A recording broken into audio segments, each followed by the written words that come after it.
17 رمضان المبارک 2 ہجری بمطابق 13 مارچ 624 عیسوی کو حضرت محمد صلی اللہ علیہ وآلہ وسلم کی قیادت میں مسلمانوں اور ابو جہل کی قیادت میں مکہ کے قبیلہ قریش اور دیگر عربوں کے درمیان میں مدینہ میں جنوب مغرب میں بدر نامی مقام پر ہوا۔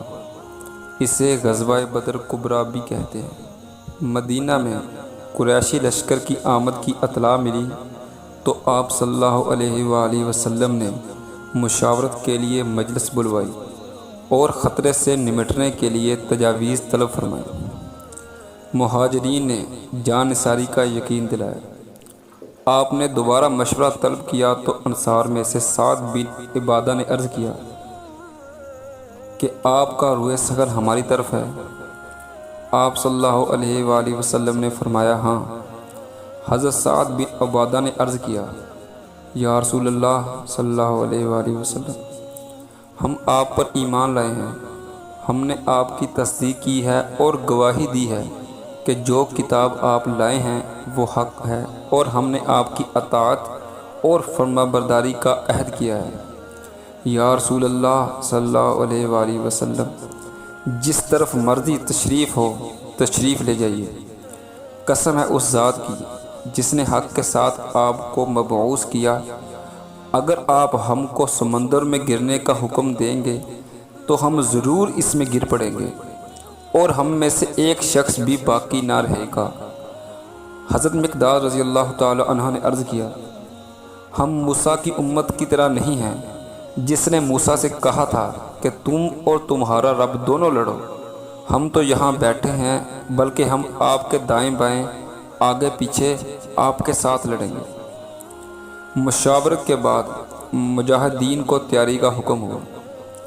مسلمانوں کے ذوق شہادت کا یہ عالم تھا کہ ایک نو عمر صحابی حضرت عمیر بن ابی وقاص اس خیال سے چھپتے پھرتے تھے کہ کہیں کم عمر ہونے کی وجہ سے واپس نہ بھیج دیے جائیں۔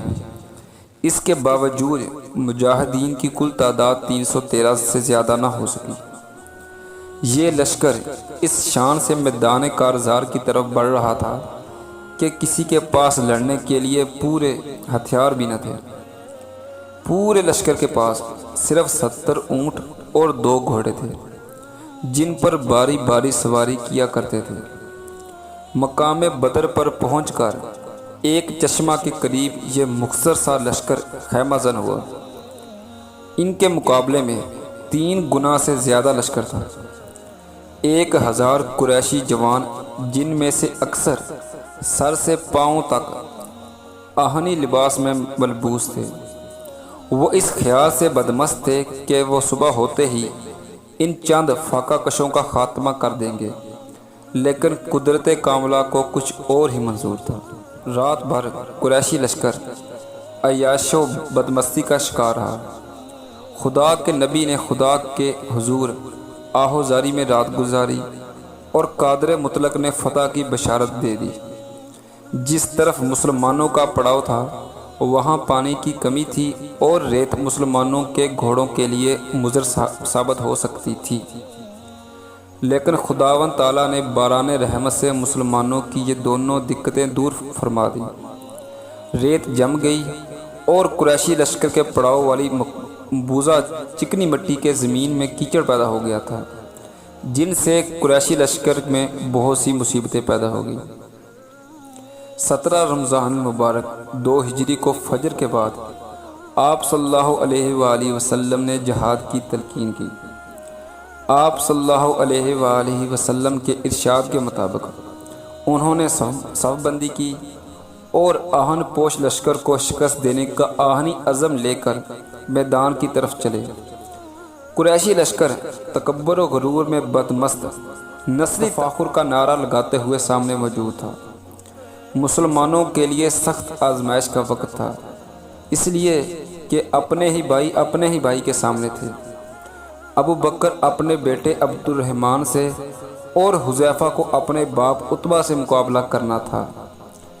عرب کے دستور کے مطابق پہلے انفرادی یعنی اکیلے مقابلے ہوئے۔ سب سے پہلے عمر بن الحضرمی کا مقابلہ ہوا۔ ان کا بھائی عامر میدان میں نکلا اور مد مقابل طلب کیا۔ مقابلے پر حضرت عمر کا ایک غلام نکلا اور اس نے چشمہ زدن میں اس مغرور کا خاتمہ کر دیا جو اپنے بھائی کا انتقام لینے کے لیے آیا تھا۔ اس کے بعد عتبہ بن ربیعہ، اس کا بھائی شیبہ اور اس کا بیٹا ولید بن عتبہ میدان میں نکلے اور مبازر یعنی مد مقابل طلب کی۔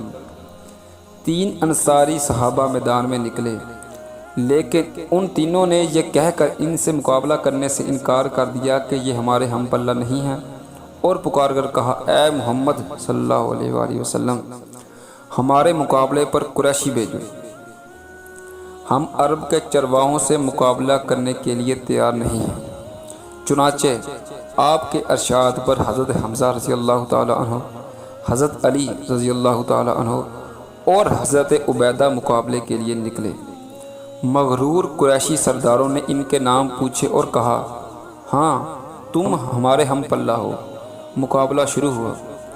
چند لمحوں میں حضرت حمزہ نے شیبہ کو جہنم رسید کر دیا اور حضرت علی نے ولید کو قتل کر ڈالا اور لشکر اسلام سے تکبیر کی آواز بلند ہوئی۔ اس دوران میں عتبہ اور حضرت عبیدہ نے ایک دوسرے پر بھرپور حملہ کیا اور دونوں زخمی ہو کر گر پڑے۔ حضرت علی اپنے مد مقابل سے فارغ ہو کر عتبہ کی طرف لپکے اور ایک ہی ضرب سے اس کا کام تمام کر کے حضرت عبیدہ رضی اللہ تعالی عنہ کو لشکر میں اٹھا لائے۔ قریش نے اپنے نامور سرداروں کو یوں کٹتے دیکھا تو ایک بار حملہ کر دیا تاکہ اکثریت کے بل بوتے پر لشکر اسلام کو شکست دے سکیں۔ اس غزوہ میں مومنین کے جوش جہاد کا یہ حال تھا کہ ایک صحابی عمر بن جام کھجوریں کھا رہے تھے۔ انہوں نے حضور اکرم صلی اللہ علیہ وآلہ وسلم کا اعلان، آج کے دن جو شخص صبر و استقامت سے لڑے گا اور پیٹھ پھیر کر نہ بھاگے گا وہ یقیناً جنت میں جائے گا، سنا تو کھجوریں پھینک دیں اور فرمایا، واہ واہ، میرے اور جنت کے درمیان میں بس اتنا وقفہ ہے کہ یہ لوگ مجھے قتل کر ڈالیں۔ یہ کہہ کر اتنی بہادری سے لڑے کہ شہید ہوئے اور چند لمحوں میں جنت کا فاصلہ طے کر لیا۔ میدان کارزار خوب گرم تھا۔ قریش کے مغرور آہن پوش لوہے کے لباس سمیت کٹ کٹ کر گر رہے تھے۔ مسلمان بھی خوددار شجاعت دے رہے تھے۔ اس ہنگامے میں انصار کے 2 کم عمر بچے معاذ بن عمر بن جموح اور معاذ بن عفر حضرت عبد الرحمن بن عوف کے پاس آئے اور ان میں سے ایک نے کہا، چچا جان، آپ ابو جہل کو پہچانتے ہیں؟ وہ کہاں ہیں؟ ہم نے سنا ہے کہ وہ رسول اللہ صلی اللہ علیہ وآلہ وسلم کی شان میں گالیاں بکتا ہے۔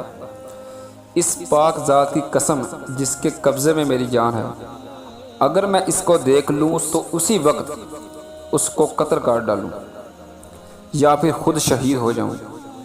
اتفاق سے ابو جہل کا گزر سامنے سے ہوا۔ حضرت عبد الرحمن بن عوف نے اس کی طرف اشارہ کر دیا۔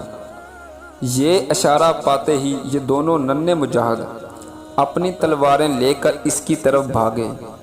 وہ گھوڑے پر سوار تھا اور یہ دونوں پیدل۔ جاتے ہی ان میں سے ایک ابو جہل کے گھوڑے پر اور دوسرے نے ابو جہل کی ٹانگ پر حملہ کر دیا۔ گھوڑا اور ابو جہل دونوں گر پڑے۔ اسی دوران ابو جہل کے بیٹے اکرمہ نے معاذ بن عمر کے کندھے پر وار کیا اور ان کا بازو لٹک گیا۔ با ہمت نوجوان نے بازو کو راستے میں حائل ہوتے دیکھا تو پاؤں کے نیچے لے کر اسے الگ کر دیا اور ایک ہی ہاتھ سے اپنے شکار پر حملہ کر دیا۔ اتنے میں معاذ بن عفرہ کے بھائی معوذ وہاں پہنچے اور انہوں نے ابو جہل کو ٹھنڈا کر دیا اور عبداللہ بن مسعود نے اس کا سر تن سے جدا کر دیا۔ اس میدان بدر میں ابو جہل کے علاوہ امیہ بن خلف، جس نے حضرت بلال رضی اللہ تعالی عنہ پر بے پناہ ظلم ڈھائے تھے، اور ابو بختری جیسے اہم سرداران قریش بھی مارے گئے، اور یہ مغرور لشکر میدان چھوڑ کر بھاگ کھڑا ہوا۔ اللہ تعالیٰ نے اسلام کو فتح دی تھی اور دنیا نے دیکھ لیا کہ فتح و شکست میں مادی قوت سے زیادہ روحانی قوت کا دخل ہوتا ہے۔ مسلمانوں کے کل 14 آدمی شہید ہوئے۔ اس کے مقابلے میں قریش کے 70 آدمی مارے گئے، جن میں سے 36 حضرت علی کرم اللہ تعالی وجہہ الکریم کے ہاتھوں قتل ہوئے، 70 سے زیادہ گرفتار ہوئے۔ قریشی مقتولین میں ان کے تقریباً تمام نامور سردار شامل تھے، اور گرفتار ہونے والے بھی ان کے معززین میں سے تھے، مثلاً حضرت عباس بن عبد المطلب، حضور کے چاچا عقیل بن ابی طالب، اسودہ بن عامر، سہیل بن عمرو وغیرہ۔